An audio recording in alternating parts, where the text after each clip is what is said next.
Fala pessoal, tudo bem com vocês? Bora falar do Timão, começando a semana porque tem renovação de lateral, recorde de Memphis e também uma entrevista muito bacana de Rodrigo Garro, falando algumas questões importantes que a gente vai abordar nesse vídeo. Chega mais, eu sou o Chico Garcia, inscreva-se no canal. Você aí, já se inscreveu no canal? Eu sei que a maioria de vocês está inscrita aqui, você colabora com o canal, mas você que assiste os vídeos, daqui a pouco não está inscrito, acha que tem que pagar alguma coisa, é de graça, gente. Não vai debitar do cartão de crédito, nada, não tem pegadinha. Você só coloca ali em inscrever-se, ajuda o canal. O likezão também ajuda e não custa nada, tá bom? Obrigado para todo mundo, especialmente quem tá desde sempre aqui, mas quem tá chegando agora também, seja muito bem-vindo. Bora falar que tem muita coisa acontecendo. Memphis Depay, na data FIFA, se tornou agora oficialmente o maior artilheiro da história da seleção holandesa. Gente, isso não é pouca coisa, não.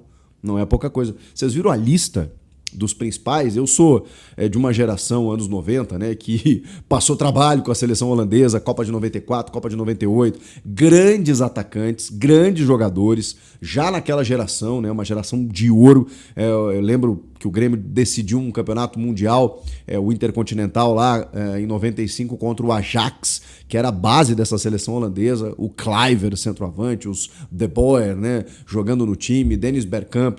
O Bergkamp não estava no Ajax nessa época, mas estava na seleção da Holanda, mais ali na Copa de 98. Mas olha só, gente, o Memphis Depay passou agora recentemente, né? O Van Persie, que era o primeiro, virou o segundo, ele chegou à marca de 104 jogos e 52 gols com a seleção da Holanda.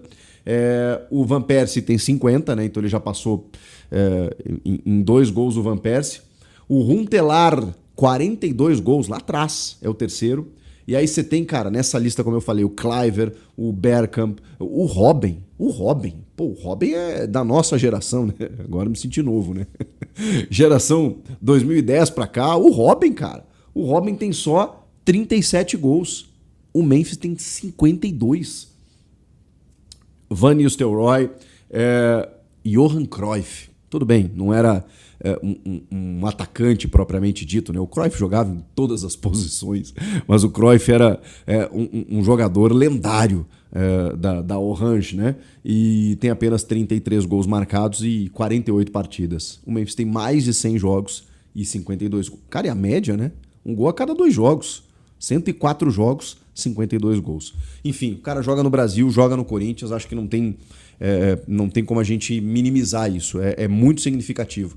Maior artilheiro da história da seleção da Holanda. E isso eu acho que vai dar um gás até pro Memphis, que quando voltou de lesão, daquela lesão muscular, jogou o derby e jogou um pouco amarrado, assim, sabe? Não estava ainda na plenitude da sua forma física. E esses caras, né? Quando vão para suas seleções, né, o Memphis tinha muito esse objetivo, né, de ser o principal artilheiro, de voltar a ser convocado. Ele vem para o Brasil, ele não estava sendo chamado naquele momento. E aí o Ronald Koeman lá veio ver alguns jogos, percebeu que ele estava desempenhando aqui e voltou a convocá-lo. Então o Corinthians ajudou nesse processo também do Memphis Depay voltar para a seleção e ter esses números que tem e vai disputar mais uma Copa do Mundo com a seleção da Holanda no ano que vem, jogando no Brasil, jogando no Corinthians. Olha que fato interessante, né? Dá pra gente colocar dessa forma. Vamos lá, porque o lateral Jacaré, o João Vitor Jacaré, 18 anos, renovou seu contrato.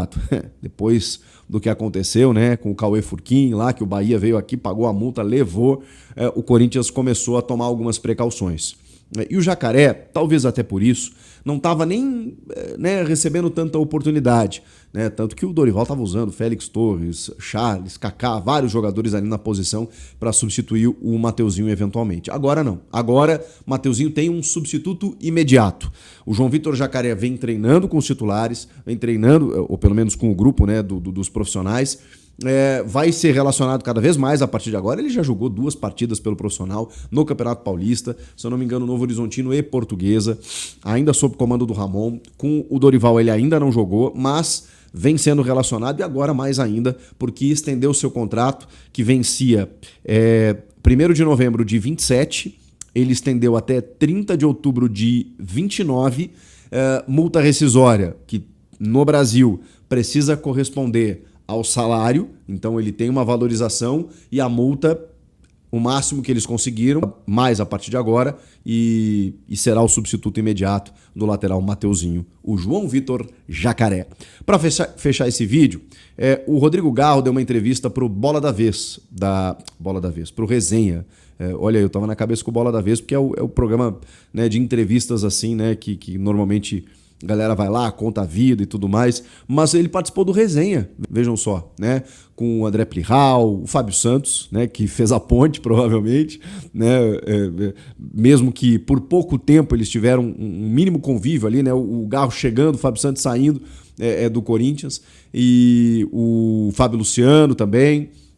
E o Garro e o Silas, o técnico Silas, ex-técnico Silas, hoje comentarista, também estava presente. E o Garro, cara, ele concedeu essa entrevista e ele falou assim, cara, não é fácil para mim estar aqui, mas eu entendo que precisa, e eu entendo que o tamanho do Corinthians é esse. E aí entraram alguns jogadores até para dar alguns depoimentos, dois jogadores que eu gosto muito, particularmente, pessoalmente, eu gosto da personalidade deles. O André Ramalho e o Ranielli. O Ranielli, cara, eu tive a oportunidade de conviver com ele por algumas horas quando entrevistei ele no podcast que eu tenho com o Denilson. É um cara assim, cara, ele às vezes nem parece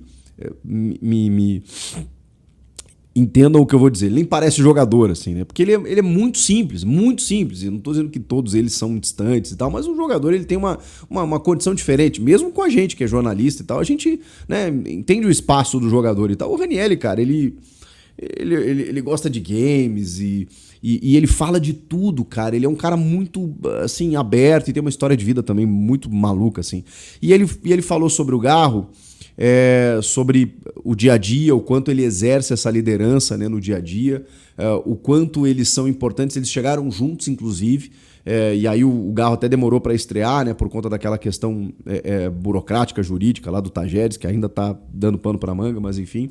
E o André Ramalho falou que o Garro ele tem uma importância pela liderança que ele exerce, que o Garro ele precisa que tudo esteja em paz.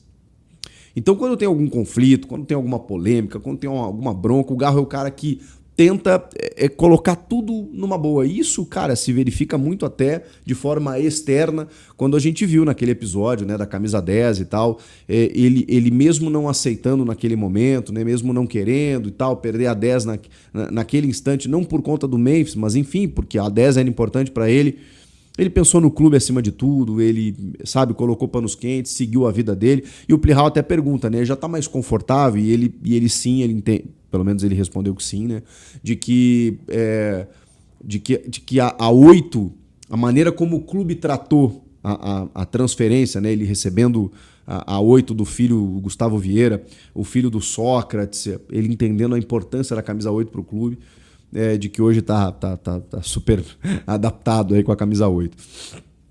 Falou sobre várias questões, né, sobre o joelho dele, que o fato dele ter jogado ano passado no sacrifício 67 partidas. Ele falou, cara, eu nunca joguei isso na minha vida.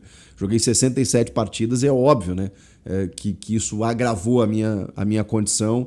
Fez tratamento na Espanha, departamento médico do clube, que ele agradeceu, inclusive, né, mas ele tá jogando, né? Tá tentando, tá se esforçando, ainda tem uma coisinha ali, mas ele tá superando dia após dia para poder entregar, e que muitas vezes quando ele não consegue, ele sente que é acúmulo de jogos, ele sente que são as dores que vêm e tal, mas enfim, ele entende a importância dele pro time e ele sabe que ele precisa estar presente e, cara, e que o futebol brasileiro tem essas questões, né? Tem muito jogo de 3 em 3 dias e não tem muito o que fazer, né? E se declarou, né, cara? Se declarou para o Corinthians, a forma como ele se integrou com o clube, com a torcida. E aí tem um relato dele, né, sobre a postagem do Tudo Vai Dar Certo, que foi no ano passado, quando ele fez aquela postagem. Isso virou um mantra da torcida. E foi muito legal, porque ele não é de usar rede social, ele não é um cara, digamos assim, midiático, né?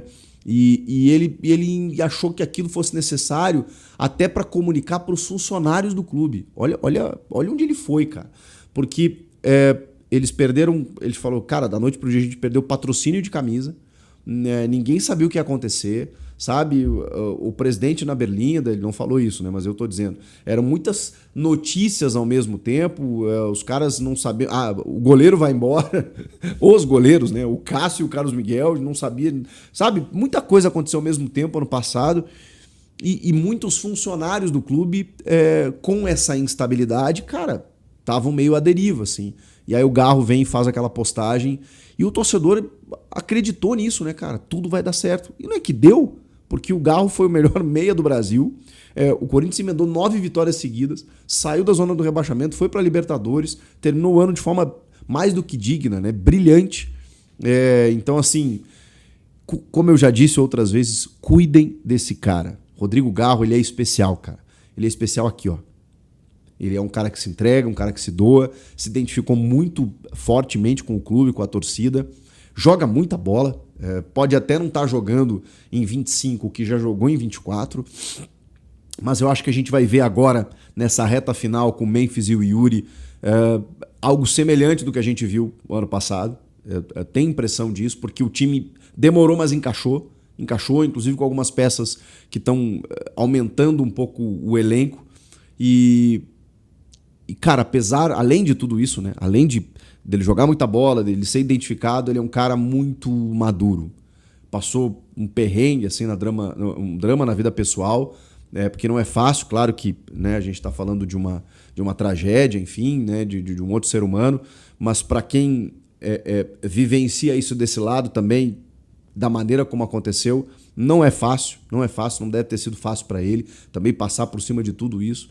Então, assim, um cara que ele tem uma outra maturidade, assim, ele tem um outro discernimento das coisas. Cuidem de Rodrigo Garro. Esse menino é muito especial e ainda vai dar muitas alegrias pro torcedor do Corinthians, tenho certeza. E aí, rapaziada, comenta aqui, agora é com você. E inscreva-se no canal, é só o que eu peço para você. Obrigado por estar junto comigo e até a próxima. Valeu, tchau, tchau.